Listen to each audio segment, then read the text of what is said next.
साथियों नमस्कार। साथियों आज श्रावण मास का पहला सोमवार है वर्ष 2023 का। आप सभी का हमारे चैनल ज्ञान एंड नॉलेज में सादर अभिनंदन है, स्वागत है। और आज जो परिचर्चा का विषय है वो भगवान शिव ही है कि सत्यम शिवम सुंदरम का मूल आधार क्या है, मूल एनवायरमेंटल और प्राकृतिक आधार क्या है, और हम उनको 36 जैविक पदार्थों को ही क्यों अर्पित करते हैं जिसमें दूध प्रमुख है। इसका क्या विशेष कारण है, क्या कोई वैज्ञानिक कारण है या हमारी एक आधारभूत परंपरा है। इस पे मंथन है। आप भी सुनिए कि हर घर में, हर 1 किलोमीटर में हम भगवान शिव जी के लिंगों को क्यों स्थापित करते चले आए हैं आदि अनादि और अखंडनीय काल से। इस पे परिचर्चा है, थोड़ा सुनिए। और बहुत ही ज्ञानवर्धक ये एक मंथन भी है। ये चलता रहेगा और पूरे सावन मास में चलता रहेगा। और इसका जो लास्ट में मैं इसका अपना मंथन के आधार पर इसको सिद्ध करने का प्रयास करूँगा कि चाहे अगर आप 4 रोटी खाते हैं तो 2 रोटी ही खाइए और 2 रोटी का दूध खरीद कर भगवान शिव को अर्पित करिए, क्योंकि वही भविष्य है। यही क्रिया हमारे भविष्य की आधारशिला साबित होगी और भविष्य भूत में भी हम इसी को आदि और अनादि अखंड काल से करते भी चले आ रहे हैं।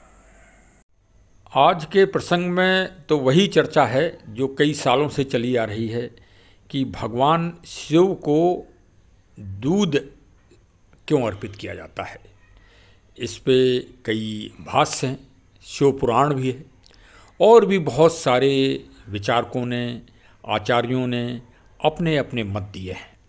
लेकिन फिर भी हम आज आधुनिक काल में भी, ये तो मतलब आदि और अनादि काल से चला आ रहा है। भगवान प्रभु श्री राम जी ने भी जो है भगवान शिव जी की स्थापना की श्री रामेश्वरम में, और दूध का ही अर्पण सबसे पहले गंगा जल जी के साथ किया।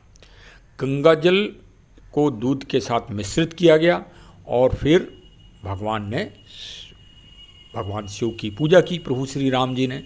और रामेश्वरम तीर्थ दुनिया का सबसे महानतम तीर्थों में से एक तो है ही। तो अब प्रश्न फिर वही आ रहा है कि आखिर दूध क्यों अर्पित किया जाता है। और भगवान शिव की पूजा में सीधे रूप से 36 पदार्थ अर्पित किए जाते हैं। 36 मतलब 3, 6, 3, 9 और 9 मतलब ब्रह्म स्वरूप है। 9 का मतलब ब्रह्म। तो 36 पदार्थ अर्पित किए जाते हैं। इन 36 पदार्थ में क्या विशेषताएं हैं और क्या समरूपता है और ये क्यों अर्पित किए जाते हैं, ये एक बहुत बड़ा प्रश्न चिन्ह है। और इसके लिए मैंने काफ़ी अध्ययन किया, मैंने मनन किया और पाया कि कई विचारकों के मत हैं कि सुख शांति के लिए, धन संपदा प्राप्त करने के लिए, पुत्र पुत्रादि प्राप्त करने के लिए, ऐश्वर्य धन संपदा आदि शक्ति प्राप्त करने के लिए, भगवान शिव जी को खुश करने के लिए ये सब पदार्थ अर्पित किए जाते हैं। ये एक बहुत बृहद विषय है और इस पे वास्तव में बहुत ही अध्ययन होना चाहिए, परिशीलन होना चाहिए और एक तरह से इन्वेस्टिगेशन होना चाहिए। और वास्तव में हम सब बड़े ब्रह्म हैं और ब्रह्म ही मतलब अध्यात्म को हमने जोड़ दिया है।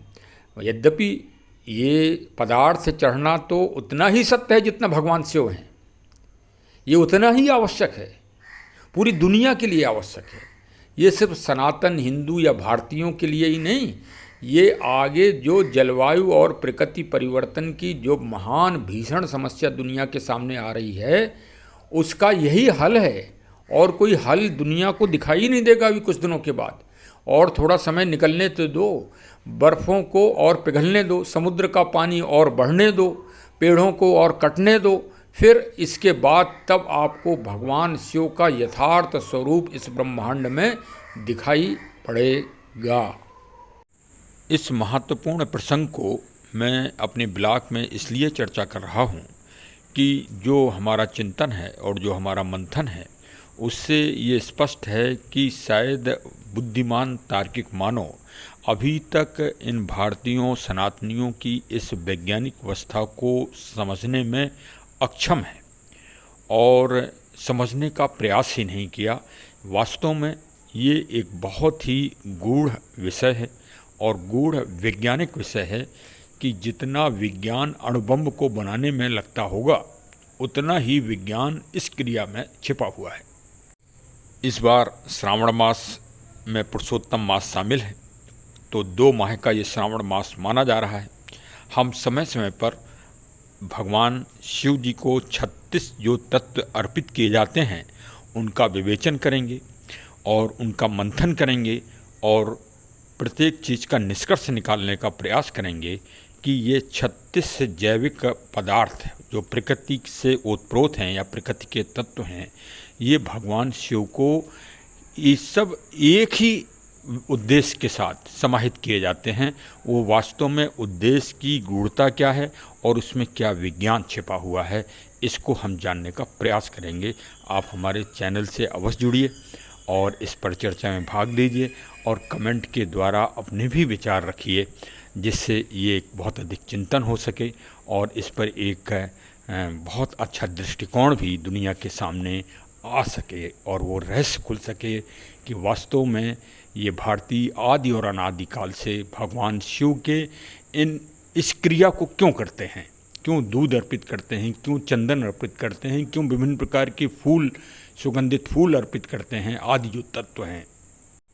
और मैंने अपने ब्लॉग की शुरुआत एक महत्वपूर्ण विषय से की कि अगर आप 4 रोटी खाते हैं तो 2 रोटी खाइए और 2 रोटी के से ये दूध और इन तत्वों को क्रय करिए बाज़ार से और भगवान को अर्पित करिए, जिससे मनुष्य का, मानव का भावी जीवन बच सके और जलवायु दंश की समस्या का हम समाधान खोज सकें। हाँ, हमारा चैनल विशेषकर प्रकृति, पर्यावरण और जलवायु के गूढ़ तत्वों को जानने का प्रयास करता है और जन जन में चेतना फैलाने के लिए सक्रिय है। कृपया उत्साहवर्धन हेतु हमारे चैनल को सब्सक्राइब करें, मिलने जुलने वालों को भी हमारे ब्लॉग को भेजें, जिससे सभी में प्रकृति पर्यावरण के प्रति जन जागरण हो सके। बहुत बहुत धन्यवाद। Thank you.